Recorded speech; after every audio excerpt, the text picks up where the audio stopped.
Exatamente. Portanto, o contrato trata-se de um acordo, uma convenção, pode ser escrito ou verbal, mas no caso de um contrato com validade jurídica, portanto, tem que ser sempre escrito. E o contrato é algo que manifesta a vontade das partes, onde as partes têm, portanto, direitos e obrigações. Portanto, isto é uma ideia geral daquilo que é um contrato.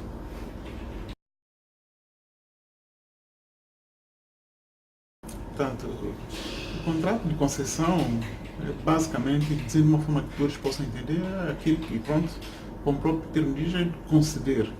Porém, dentro deste contrato existem vários outros detalhes que, pronto, se eu agora for aqui explicar, vai ser muito longa a nossa entrevista. Já o de partilha é aquele que visa mais o resultado do produto. Depois de eu conceder alguma coisa, pois a partilha, aquilo que nós obtivemos no contrato, uma vez concedido, tem a sua partilha. Isto é de uma forma geral, falando de uma forma um termo a termo mais simples que qualquer um possa entender. Porém, eles também têm fases separadas. Uma concessão pode ter elementos de partilha incluído e de partilha pode também partir de uma concessão. Agora, cada país adota aquilo que achar melhor.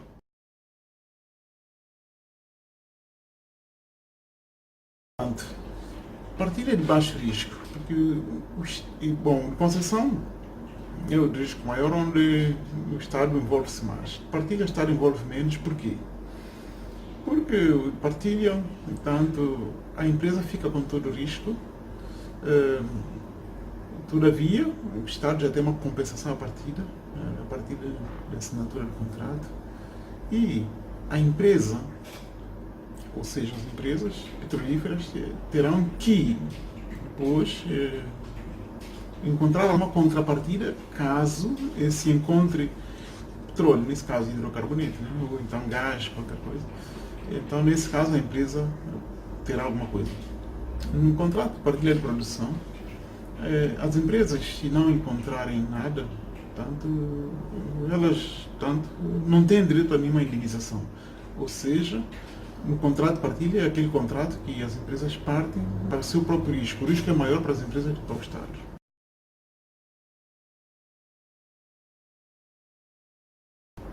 Claro que São Tomé utiliza contrato de partilha de produção, ou seja, os PSAs, PSCs, Production Sharing Contracts. Portanto, vinha a dar a mesma coisa, contrato de partilha de produção. Portanto, este modelo para nós é melhor, porque é um modelo que também encoraja mais as empresas, elas partem mais para esse tipo de modelo. Agora, o melhor também no contrato é muito relativo, porque depende daquilo que é a contrapartida. Porque por mais que um contrato seja bem feito, por mais que se faça um contrato, o mais importante mesmo num contrato é a contrapartida que o Estado vai obter. Nesse caso, são os percentuais que aparecem, ou seja, as percentagens que aparecem no contrato, daquilo que deve ser o valor que o Estado irá receber, caso se faça descobertas e depois, consequentemente, a produção.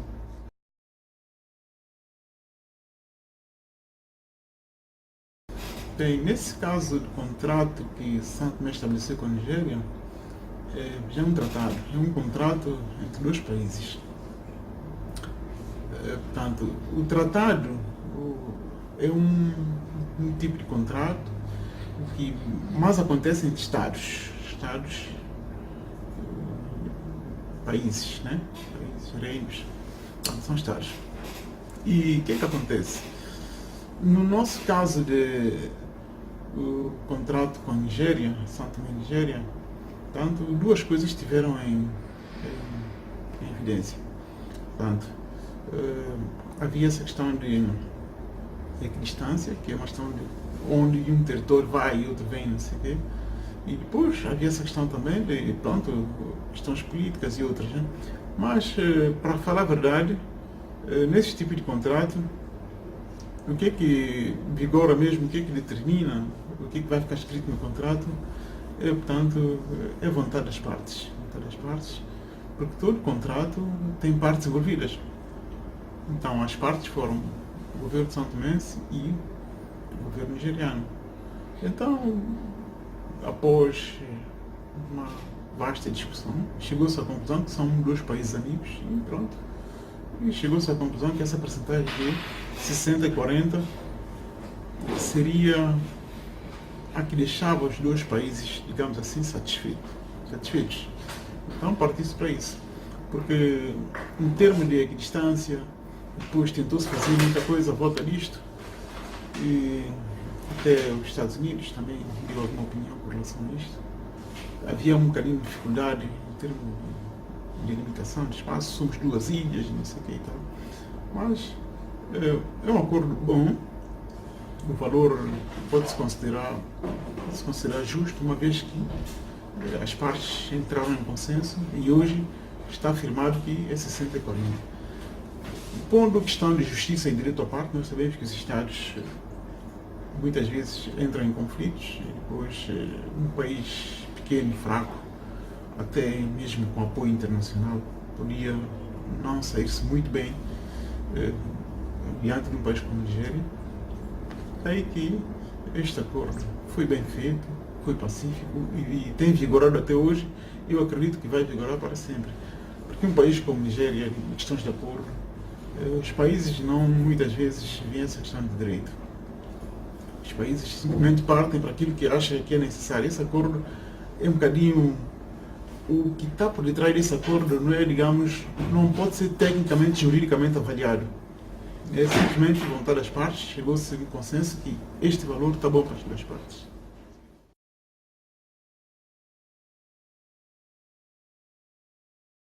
Bem, os moldes são sempre os mesmos, né?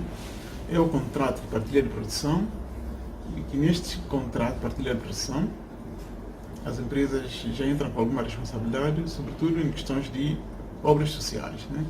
Portanto, nós temos, para a nossa zona econômica exclusiva, nós temos a primeira empresa que fez contrato, uma das primeiras foi Oranto, Bloco 3, depois Equator Exploration, também tivemos Overt Energy, portanto, tivemos Sinongol, Sinopec, Equator, Galp, British Petroleum, portanto, que é conhecido como BP.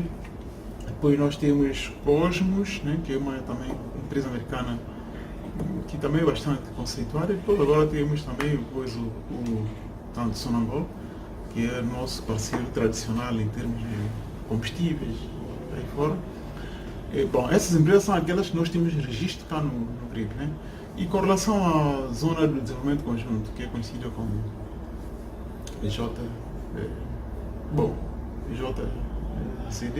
JDZ, Joint Development Zone. Tanto nós tivemos lá algumas empresas, como é o caso do Chevron Texaco, mas parece que já não está devido a motivos que nós todos vimos na comunicação social. Temos agora o total com 3 blocos, que é uma das major, que traz grande expectativa para o país, também para o nosso país amigo, Nigéria, com o bloco 7, 8 e 11, né?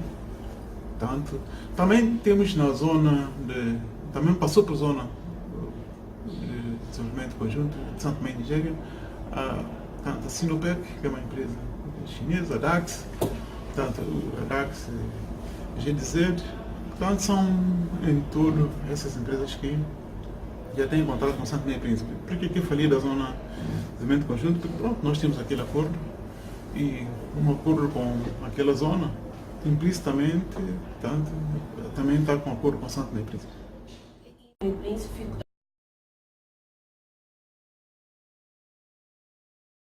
Claro.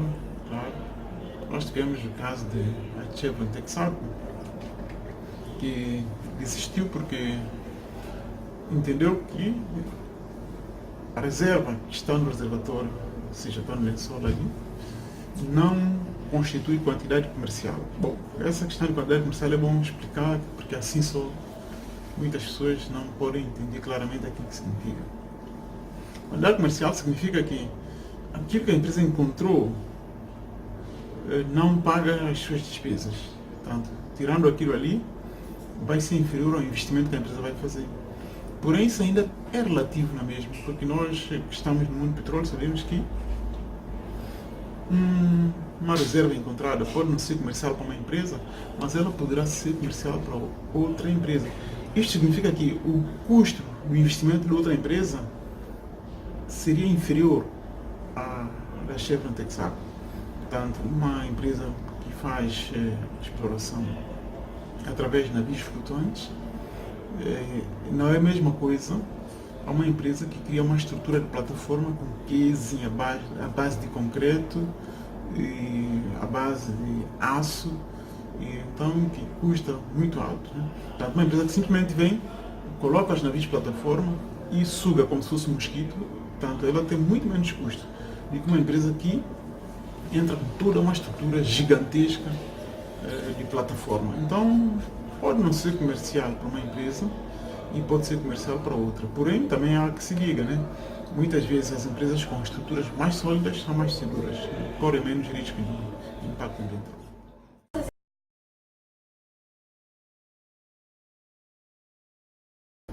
Portanto, não existe uma lei aplicável diretamente. Há uma convenção. E com base nessa convenção, cada país aplica a sua lei quadro. Portanto, depois dessa lei quadro, há outras leis. Portanto, a lei quadro é uma espécie de lei mãe. No nosso caso, para Santo Tomé, por isso nós temos a nossa lei quadro das receitas petrolíferas. Depois que vem lei de tributação, lei quadro de operações petrolíferas, por aí fora. E todas elas têm validade legal e, portanto, têm o seu rigor, porque elas, tanto normatizam, ou seja, estabelecem normas para que as empresas possam operar, em particular, naquele território. Portanto, num país, cada país tem sua lei. Aliás, a convenção é interessante porque ela estabelece matriz, é uma espécie de constituição internacional, as convenções. Depois os países têm suas leis, porque nem todos os países têm as mesmas características até hoje. Existem países que ainda são democracia, outros são monarquia, outros são presidencialistas simples e por aí fora. Portanto, as leis variam de país para país.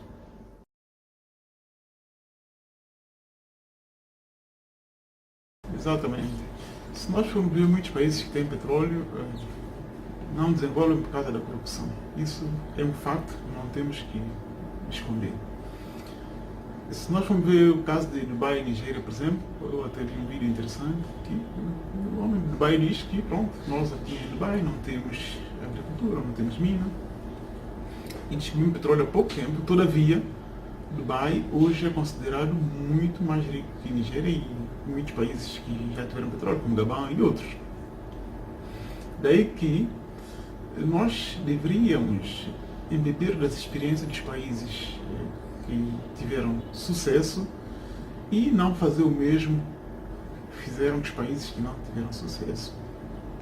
As receitas petrolíferas deveriam ser investidas em áreas que traria retorno econômico, financeiro e social, até cultural para o país. Portanto, eu falo cultural no bom sentido. Existem culturas que nós podemos imitar. Por exemplo, o Japão é um país insular como nós e está longe em termos de desenvolvimento comparado conosco. Tanto quer dizer que as receitas petrolíferas deveriam investir no saber, mas num saber positivo. Um saber que incentivasse as pessoas a pensar num futuro melhor, porque depois nós, daqui a pouco, vamos estar todos inteirados.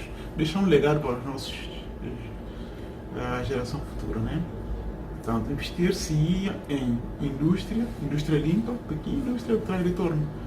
Discute-se tanto para a empresa Rosema, cria-se outra indústria. Indústria traz sempre retorno. Indústria de turismo é uma coisa boa, mas o dinheiro do petróleo deveria se investir em algo mais sólido e com um dinheiro mais seguro. Vamos supor que o turista não veio, por alguma razão. É um investimento perdido. Então, mas uma indústria que traga contrapartida. Nós temos tanto figueiras de cacau, nós temos próprio petróleo, temos pesca, alugamos navios. Mas, então, nós não temos nosso próprio navio pesqueiro, não temos nada. Então, a indústria farmacêutica, temos um monte de algas. Se nós não temos conhecimentos, tudo bem. Procuramos quem tem e ele começa a fazer e os nossos cidadãos acompanham. E em pouco tempo as pessoas aprendem e o país desenvolve.